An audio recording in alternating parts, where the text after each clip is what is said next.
यहाँ पर सभी इंपॉर्टेंट क्वेश्चंस को एग्जाम स्टाइल में सिंपल इंग्लिश में लिखा गया है।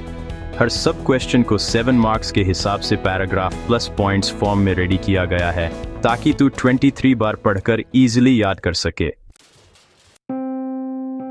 सारे क्वेश्चंस अटेम्प्ट करने हैं, यानी अटेम्प्ट ऑल क्वेश्चंस। जहां जरूरत हो वहां पर सूटेबल असम्पशंस ले सकते हो। राइट साइड पर दिए गए नंबर्स फुल मार्क्स दिखाते हैं। सिंपल कैलकुलेटर या non programmable scientific calculator use करना अलाउड है। हर 7 मार्क आंसर को एक शॉर्ट डेफिनेशन से स्टार्ट करो, फिर 6 या 7 क्लियर पॉइंट्स लिखो, लास्ट में एक सिंपल क्लोजिंग लाइन। जब आंसर लीक हो तब में वर्ड्स को अंडरलाइन करो, जैसे ancient knowledge, Vedas, preservation, linear time और ऐसे ही important terms. K1 Core Ideas of Indian Knowledge Systems, Parts A, B and C, her answer को 7 मार्क्स के फॉर्मेट में इजी इंग्लिश में दिया गया है। Question 1 Part A, Write the importance of ancient knowledge. Ancient knowledge का मतलब है पुराने टाइम का ज्ञान जो हमारे एंसेस्टर्स ने लॉन्ग टाइम में कलेक्ट करके आगे पास किया। ये हमें एक लॉन्ग हिस्टोरिकल व्यू देता है कि पहले लोग हेल्थ, फार्मिंग, सोसाइटी, इकोनॉमी और स्पिरिचुअलिटी के प्रॉब्लम्स कैसे सॉल्व करते थे। ये टेस्टेड वैल्यूज और एथिक्स को सेफ रखता है, जैसे ट्रूथ, नॉन वायलेंस, एल्डर्स का रिस्पेक्ट और नेचर के साथ हार्मनी में रहना। आज जो मॉडर्न साइंसेस हैं, जैसे मैथमेटिक्स, एस्ट्रोनॉमी, मेडिसिन और आर्किटेक्चर, इनका बेस भी बहुत बार एंशिएंट डिस्कवरीज से आया है। एंशिएंट नॉलेज हमें लोकल और प्रैक्टिकल सॉल्यूशंस देता है जो किसी एरिया के क्लाइमेट, कल्चर और रिसोर्सेज के हिसाब से बेस्ड होते हैं। ये हमारे लिए कल्चरल आइडेंटिटी और प्राइड बनाता है, जिससे यंग लोग अपनी रूट्स से कनेक्टेड फील करते हैं। फास्ट चेंजिंग मॉडर्न वर्ल्ड में ये एक मॉरल गाइड की तरह काम करता है और हमें सस्टेनेबल लाइफस्टाइल फॉलो करने में हेल्प करता है। जब हम एंशिएंट टेक्स्ट्स को पढ़ते हैं तो हम फॉरगॉटन टेक्निक्स जैसे old agriculture methods, health tips, yoga practices और एजुकेशन स्टाइल्स को दोबारा यूज कर सकते हैं। कीवर्ड्स याद रखो: history, values, science, local solutions, identity, morality, revival. इन वर्ड्स को एक बार लाउडली बोलो, फिर आंसर बना सकते हो।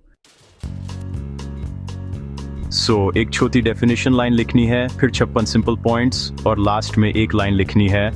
एंशिएंट नॉलेज आज भी मॉडर्न लाइफ को गाइड करता है। Question 1 B, unique aspects of Indian knowledge systems. Indian knowledge system यानी IKS नॉलेज को एक होलिस्टिक तरीके से देखता है, मतलब बॉडी, माइंड, सोसाइटी, नेचर और स्पिरिट सबको साथ में कनेक्ट करके समझता है।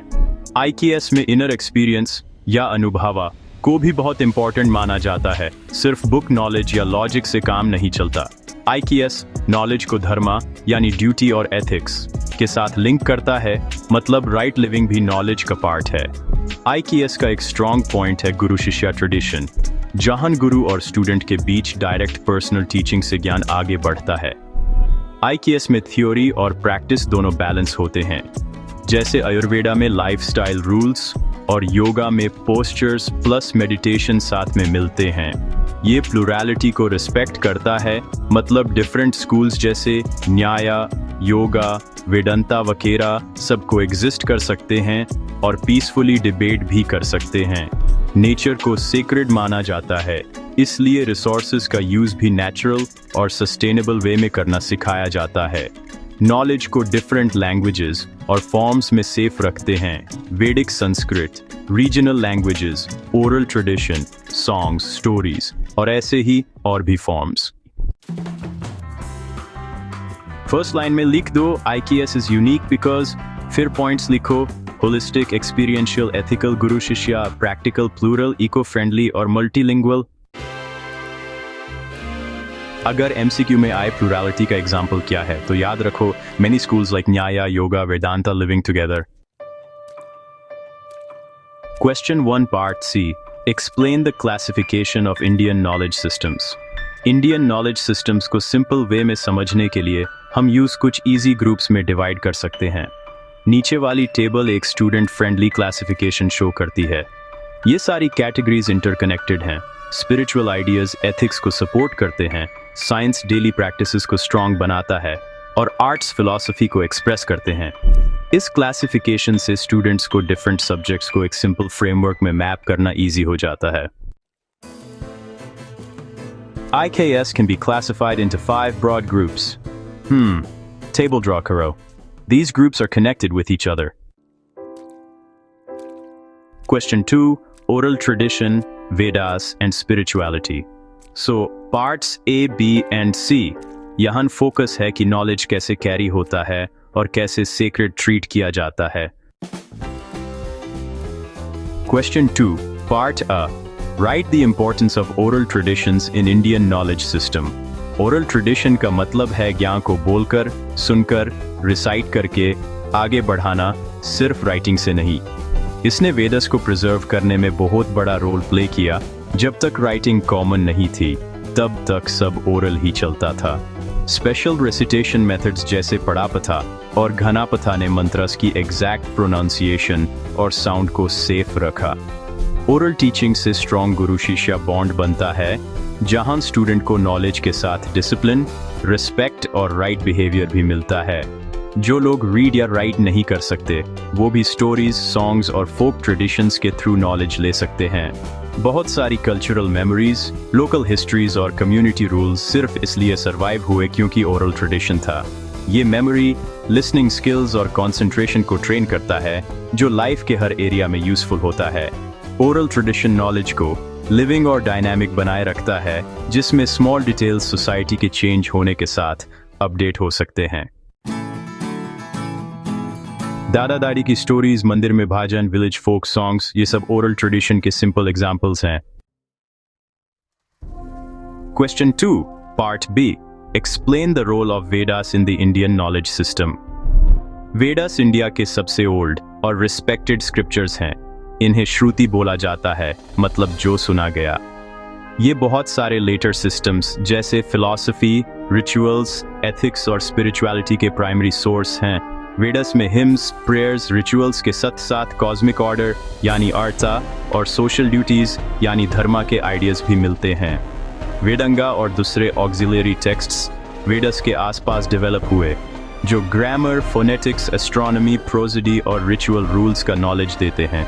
उपनिषद्स वेदास के इनर मीनिंग को एक्सप्लेन करते हैं और इंडियन फिलॉसफी ऑफ सेल्फ और अल्टीमेट रियलिटी को शेप देते हैं। लेटर ट्रेडिशंस जैसे योगा, वेदांता, क्लासिकल रिचुअल्स वेदास को अथॉरिटी के रूप में कोट करते रहते हैं। वेदास दिखाते हैं कि स्पिरिचुअल, सोशल और साइंटिफिक आइडियाज एक साथ रह सकते हैं, इसलिए ये पूरे इंडियन नॉलेज सिस्टम की फाउंडेशन के जैसे काम करते हैं। वेदास ऋषिस को रिवील हुए और पहले सिर्फ ओरल ट्रेडिशन से ही आगे बढ़े।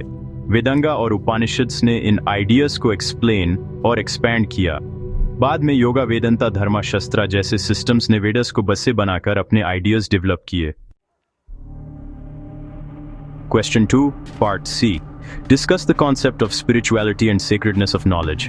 इंडियन नॉलेज सिस्टम में स्पिरिचुअलिटी का मतलब है अपने डीपर सेल्फ को नो करना, सिर्फ आउटर सक्सेस जैसे मनी या नेम तक लिमिटेड नहीं रहना। नॉलेज को सेक्रेड माना जाता है क्योंकि ये डिवाइन या ग्रेट सेजेस का गिफ्ट माना जाता है। नॉलेज का पर्पस सिर्फ पैसे कमाना नहीं, बल्कि माइंड को क्लीन करना और कैरेक्टर को इम्प्रूव करना भी है। बहुत सारे सब्जेक्ट्स एक छोटे इन्वोकेशन या प्रेयर से स्टार्ट होते हैं, जो नॉलेज और टीचर के रिस्पेक्ट को शो करता है। टीचर और स्टूडेंट कुछ डिसिप्लिन्स फॉलो करते हैं, जैसे ट्रूथफुलनेस, सिंप्लिसिटी, सेल्फ कंट्रोल, ताकि नॉलेज प्योर रहे। सेक्रेडनेस का एक मतलब ये भी है कि नॉलेज का राइट यूज हो। इससे किसी को हार्म नहीं पहुंचाना चाहिए, ना ही नेचर को डैमेज करना चाहिए। Spiritual view of knowledge ego और एक्स्ट्रा कंपटीशन को कम करता है और सर्विस एटीट्यूड को बढ़ाता है फैमिली, सोसाइटी और एनवायरनमेंट के लिए। ऐसा एटीट्यूड लाइफ में इनर पीस और मीनिंग देता है, जो इंडियन ट्रेडिशन का इंपॉर्टेंट गोल है। Answer me clearly, Ko. Spirituality equals inner growth and sacredness means respectful use of knowledge.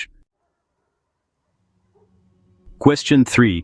Preservation of knowledge and time concepts. Parts A, B and C. यहाँ देखते हैं knowledge को कैसे सेव किया जाता है और टाइम को कैसे समझा जाता है। Question 3A. What is preservation of knowledge? Preservation of knowledge का मतलब है ज्ञान को प्रोटेक्ट करना, स्टोर करना और सेफली नेक्स्ट जनरेशन तक पहुंचाना। IKS में ये oral methods like recitation and chanting और रिटन मेथड्स जैसे पाल्म लीफ मैन्यूस्क्रिप्ट्स, बुक्स या डिजिटल कॉपीज दोनों से होता है। कौन सीख सकता है, कब सीख सकता है, कैसे सीख सकता है, ये जो रूल्स होते हैं वो भी प्रिजर्वेशन का पार्ट होते हैं ताकि सीरियस स्टूडेंट्स रिस्पेक्ट के साथ नॉलेज लें। टेम्पल्स, पाठशालास, गुरुकुलास और लाइब्रेरीज नॉलेज के लिए स्टोरेज सेंटर्स का काम करते हैं। प्रिजर्वेशन नॉलेज को लॉस, करप्शन या मिसयूज से बचाता है, स्पेशली वॉर्स, नेचुरल डिजास्टर्स या सोशल चेंजेस के टाइम। आज के टाइम में प्रिजर्वेशन का मतलब है डॉक्यूमेंटेशन, ट्रांसलेशन, डिजिटाइजेशन और ट्रेडिशनल प्रैक्टिसेस की रिकॉर्डिंग। प्रॉपर प्रिजर्वेशन से एंशिएंट विजडम रिसर्च और प्रैक्टिकल यूज के लिए मॉडर्न टाइम में भी अवेलेबल रहता है। टीचर से नॉलेज रिसीव करो, यूज सेफ जगह पर स्टोर करो जैसे मेमोरी, मैन्यूस्क्रिप्ट्स या डिजिटल। नेक्स्ट जनरेशन को सही तरीके से पास करो। Question 3, Part B. What is linear time perspective? Linear time perspective time को एक स्ट्रेट लाइन की तरह देखता है जो सिर्फ एक डायरेक्शन में मूव करती है, पास्ट, प्रेजेंट, फ्यूचर। इस व्यू में हर इवेंट सिर्फ एक बार होता है और वापस नहीं आता। ये प्रोग्रेस, प्लानिंग और डेडलाइंस को इम्पोर्टेंट बना देता है क्योंकि टाइम को लिमिटेड माना जाता है। बहुत सारे मॉडर्न साइंसेस, हिस्ट्री राइटिंग और इंडस्ट्रियल वर्क लिनियर टाइम को ही फॉलो करते हैं। लिनियर व्यू में हम अर्लियर और लेटर, ओल्ड एरा और न्यू एरा जैसी बातें यूज करते हैं। ये व्यू प्रेशर भी क्रिएट कर सकता है क्योंकि लोग फील करते हैं कि उन्हें सब कुछ एक ही लाइफ टाइम में अचीव करना है। फिर भी ये प्रोजेक्ट्स, एग्जाम्स और गोल्स को क्लियर सीक्वेंस में मैनेज करने के लिए यूजफुल है। स्कूल टाइम टेबल, पीरियड 1, 2, 3, 4 हर पीरियड उस दिन सिर्फ एक बार आता है और फिक्स्ड ऑर्डर फॉलो होता है। Okay, so line याद रखना, linear time is like a straight highway from past to future with no U-turns. Question 3, Part C. Explain the non-linear concept of time. Non-linear concept of time को सिर्फ straight line नहीं मानता, बल्कि उसे cyclic या multi-layered समझता है। Indian tradition में टाइम को अक्सर साइकिल्स, युगास, कल्पास के फॉर्म में डिस्क्राइब किया जाता है, जहां क्रिएशन, प्रिजर्वेशन और डिसोल्यूशन बार बार रिपीट होते हैं। इस व्यू में इवेंट्स और पैटर्न्स रिपीट हो सकते हैं, जैसे सीजन्स हर साल वापस आते हैं। नॉन लिनियर टाइम के अकॉर्डिंग स्पिरिचुअल प्रोग्रेस भी एक लाइफ से आगे बढ़कर मेनी लाइव्स, रीबर्थ में कंटिन्यू हो सकती है। इससे मिस हो गया तो खत्म वाला फियर कम होता है क्योंकि अपॉर्चुनिटीज वापस आ सकती हैं किसी और साइकिल या लाइफ में। कभी कभी मेडिटेशन एक्सपीरियंसेस, ड्रीम्स और डीप इनर स्टेट्स को नॉर्मल क्लॉक टाइम से बियॉन्ड टाइम डिस्क्राइब किया जाता है।